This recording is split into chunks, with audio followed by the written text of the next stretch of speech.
ॐ नमो भगवते वासुदेवाय। द्वितीयस्कन्द प्रथमाध्यायः। श्रीभागवत ग्रंथसार उद्देश्य लक्षणताहार। द्वितीय स्कंदे वर्णित 10 अध्याये समापत। त्यामध्ये प्रथम अध्याये कीर्तन श्रवणादिद्वारे स्थूल विराट रूपे मान धारणा होईची वर्णन। हरिचरण चिंती ध्याने कोमल गभीर वचने रोम पुलक निज देही सुख कहंती राजा चाही। श्री शुकवाच हे परीक्षित नृपवर गरिष्ठ प्रश्न येतो हर। पचारू जीव लोक हिते जे प्रश्न अछि तोर चित्ते। आत्मज्ञानींकर सार येथे संसार उपकार। श्रोतव्य प्रश्न अछि जेते आगम निगम उकते। सहस्र सहस्र प्रकारे प्रश्न जे अछि ए संसारे। संसार करिवार आसे जेते अछंती गृहवासे। इंद्रिय बसे गृहे थाई आत्मा रहिते ज्ञान नाही। आयुष क्षय न जानती विषय अर्थे नित्य चिंती। निशाहरई अर्ध बेळ निद्रा वा बधू संग मेळ। दिवसे अर्थ चिंता कूळ कुटुंब पोषणे विकळ। अर्ध आयुष एणे नाश निरते सुख दुखे पाश। सुत कळत्र देह पाई आनंदे तांग मध्ये ताई। विष्णुर माया सत्य चिंती निकटे मृत्यू न देखंती। मरण देखु थाई डोळे अज्ञाने भ्रमे सुख भोळे। एणु संसार प्राणींकर आत्मार गती अगोचर। एणु संसार भावते जी आत्मार गती चिते हेजी। जे हरि सर्व घटे पुरे निर्लेप बाह्य अभ्यंतरे। तार महिमा शुणी करने नाम को उच्चारी वदने। स्मरण कर हृदगते जेबे अभय इच्छा चिते। एकथा सांख्य जोगे जाणी स्वधर्म निष्ठा परिमाणी। जन्मर लाभ ए प्रमाण अंते स्मरण नारायण। पूर्वे निर्मळ मुनी जेते तत्व विचारी वेद मते। विधि निषेध दूर करी विष्णुर भावे हृदय धरी। विष्णुर गुण अनुक्षणे गुणंती शुणंती श्रवणे। हे भागवत धर्मवाणी ब्रह्म समाने परिमाणी। द्वापर जुग अंत काळे मुझे अनेक शिष्य मेळे। मोर जनक व्यास मुनी मुहि ताहांक शिक्षा घेणे। निर्गुण मार्गे मोचित विष्णुर भाव हेला जात। निश्चळ जोगे मन थोई जेवा अभ्यास कली मोही। कहिबी तोर आगे ताहा शुण राजन पुण्य देहा।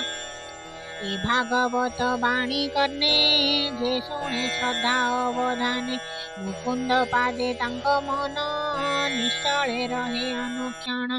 तानी मुर्मुक्षु किबा ज्ञानी हरि कीर्तन कले प्राणी। अभीष्ट फल तेणे पाए निर्भय पते चित्त रहे।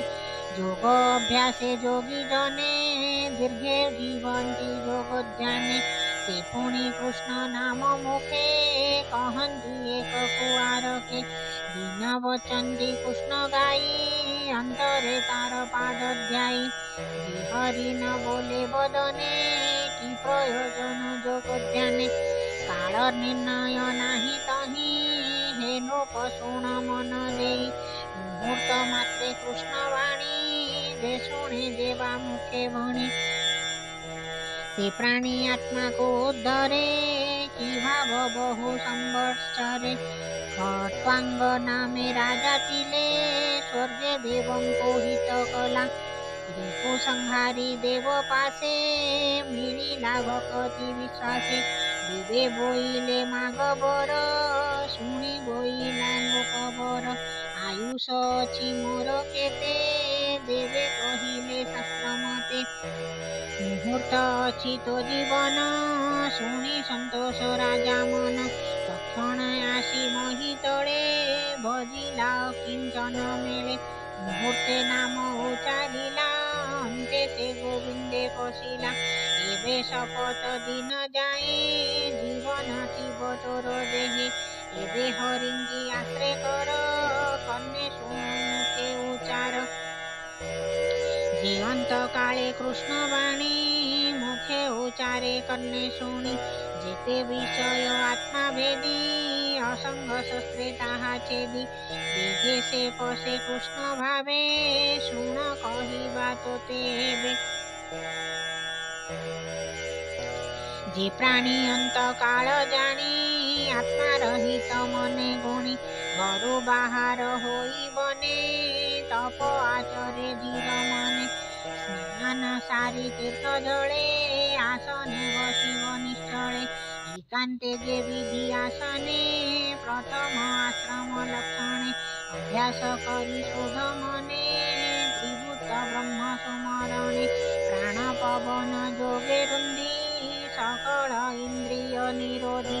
ବୁଦ୍ଧି ସାରଥି ଆଶ୍ରେ କରି, ବିଷୟ ସମୂହ ସଂହାରି। କର୍ମେ ଚଞ୍ଚଳ ମନ ବଳେ, ନିରୋପି କୃଷ୍ଣ ପାଦ ତଳେ। ତାର ଶରୀର ଅବୟବେ, ଚିନ୍ତିବ ଏକ ଏକେ ଭାବେ। ମନକୁ ନିର୍ବିଷୟ କରି, ସକଳ ଚିନ୍ତା ପରିହରି। ମନ ପ୍ରସନ୍ନ ଯେତେବେଳେ, ଜ୍ଞାନ ପ୍ରସରେ ସୁନିଶ୍ଚଳେ। ସ୍ୱଭାବେ ମନ ଦୁଷ୍ଟପଣେ, ଆବୃତ ରଜ ତମ ଗୁଣେ। ଏଣୁ ଧାରଣା ଆଶ୍ରା କରି, ମନର ମଳ ଅପହରି। ଏମନ୍ତ ଯୋଗର ଧାରଣ, ଯୋଗୀଙ୍କ ଭକତି ଲକ୍ଷଣ। ଯେ ଭକ୍ତି ଧାରଣାର ବଳେ, ଯୋଗ ପ୍ରାପତ ଅଳ୍ପ କାଳେ। ଏମନ୍ତ ସୁକ ମୁଖୁ ଶୁଣି, ପରୀକ୍ଷ ବୋଲେ ମନେ ଗୁଣି। ରାଜା ପରୀକ୍ଷିତ ବାଚ, ଧାରଣା ଯୋଗ ଚିତ୍ତେ ଧରି। ଯେମନ୍ତେ ତରେ ବ୍ରହ୍ମଚାରୀ, ଯେମନ୍ତେ ଧାରଣା ନିଶ୍ଚଳ। ବେଗ ହରଇ ମନୁମଳ, ଏ ଯୋଗ ଧାରଣା ସ୍ୱଭାବ। ଯେ ଶାସ୍ତ୍ର ମାର୍ଗେ ଅନୁଭବ, ଗୁରୁ ବଚନେ କିବା ଜାଣି। ଯୋଗ ଧାରଣା ପରିମାଣି, ଯୋগে ଅଭ୍ୟାସ ପ୍ରାଣୀ କରେ। ଯେମନ୍ତ ମନୁମଳ ହରେ, ତା ବିଧି ବିଧାନ ଯୁକତେ। ସଂକ୍ଷେପି କହମ ଅଗ୍ରତେ, ଏମନ୍ତ ରାଜାଙ୍କ ବଚନେ। ସେ ସୁକ କହନ୍ତି ପ୍ରସନ୍ନେ। ଶ୍ରୀ ସୁକ ଉବାଚ, ଜିତ ଆସନ ଜିତ ପ୍ରାଣ, ଜିତ ବିଷୟ ଇନ୍ଦ୍ରିଗଣ। ସ୍ଥୂଳ ଶରୀରେ ବୁଦ୍ଧି ବଳେ, ମନକୁ ସ୍ଥାପିବ ନିଶ୍ଚଳେ। ବିଶେଷେ ଗୋବିନ୍ଦ ଶରୀର, ଅତ୍ୟନ୍ତ ସ୍ଥୂଳତର। ଯହିଁ ସଂସାର ପରମାଣ, ଭୂତ ଭବିଷ୍ୟ ବର୍ତ୍ତମାନ। ବ୍ରହ୍ମାଣ୍ଡ ବସେ ଯାର ଦେହି, ସପ୍ତାବରଣେ ଯୁକ୍ତ ହୋଇ। ବିରାଜ ପୁରୁଷ ଏ ମଧ୍ୟେ, ବସେ ଧାରଣା ଅନୁବାଦେ। ବ୍ରହ୍ମାଣ୍ଡ ଚତୁର୍ଦ୍ଦଶ ପୁର, ପ୍ରମାଣ ଯାହାର ଶରୀର। ଶୁଣ କହିବା ଅଧ ଊର୍ଦ୍ଧ୍ୱେ, ବିରାଟ ରୂପ ଅଙ୍ଗ ମଧ୍ୟେ। ପାତାଳ ବୋଲି ପାଦ ମୂଳ, ପାର୍ଷ୍ଣୀ ପାଦାଗ୍ର ରସାତଳ। ଚରଣ ଗୁଳ୍ଫ ମହାତଳ, ଜଙ୍ଘ ଯୁଗଳ ମହାତଳ। ସୁତଳ ବୋଲି ଜାନୁ ଯୁଗେ, ଭିତଳାତଳ ଉରୁ ଭାଗେ। ଜଙ୍ଘନ ଦେଶ ମହିତଳ, ନାଭି ବିଭବ ନଭସ୍ଥଳ। ସ୍ୱର୍ଲୋକ ହୃଦୟରେ ବସେ, ଜ୍ୟୋତି ସମୂହ ପରକାଶେ। କଣ୍ଠ ଆଶ୍ରିତ ମହଲୋକ, ବଦନେ ବସେ ଜନଲୋକ। ଲଲାଟେ ତପଲୋକ ବସେ, ସତ୍ୟ କଳ୍ପିତ ଶିର ଦେଶେ। ବାସବ ଆଦି ଦିଗପାଳ, ଯାହାର ଭୁଜ ସୁବିଶାଳ। କର୍ଣ୍ଣ ଯାହାର ଅଷ୍ଟଦିଶା, ଅଶ୍ୱିନୀ କୁମାରେ ଜାନସା। ଜଳନ୍ତା ଅଗ୍ନି ଯାବଦନ, ନୟନ ଗୋଲକ ଗଗନ।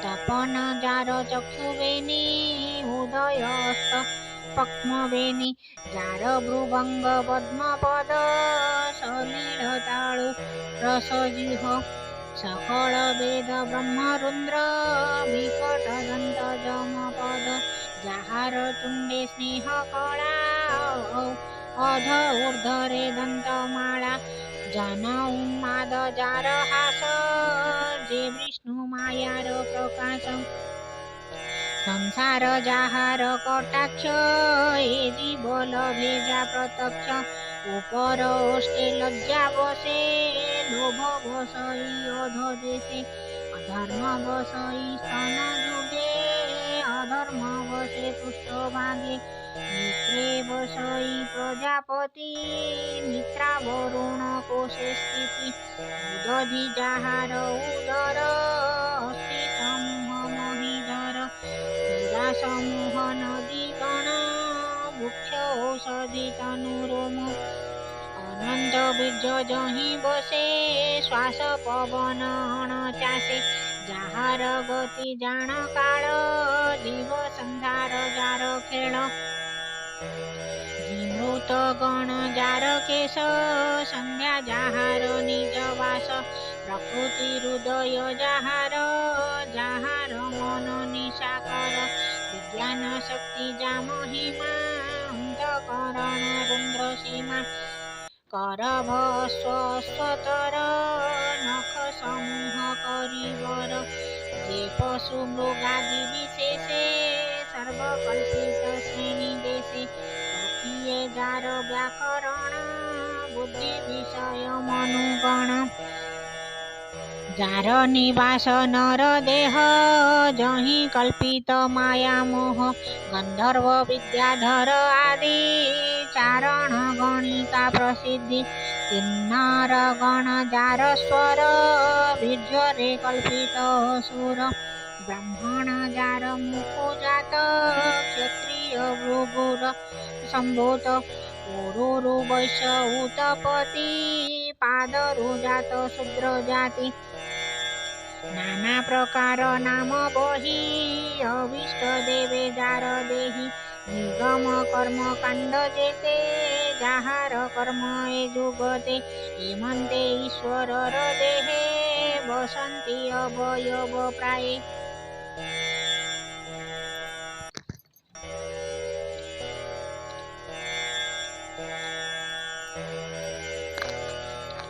हेमंत ए स्थूल शरीरे धारणा जोगे निर्विकारे मन धर तु जोग बळे विष्णुर चरण कमळे सर्वस्वरूप भगवान तात हूँ केवा अचियान से सर्वबुद्धि अनुभव जीव परम पद्मनाभ सत्य परमानंद निधि तार भजन सर्वसिद्धि जन्म मरण जार तहूँ केवा गोचरे ताहा कहूँ स्वप्न रे जीवर जे मंत देख इंद्रिय वृतांत से सर्व मिथ्या जीव सत्य ए ज्ञाने हुई मुकत हेमंत कही सुख मुनि हर से हरि भाव घेनी आनंदे परीक्षित मेले जहा कहिले गंगा कोले द्वितीय स्कंदे भागवत कहिला विप्र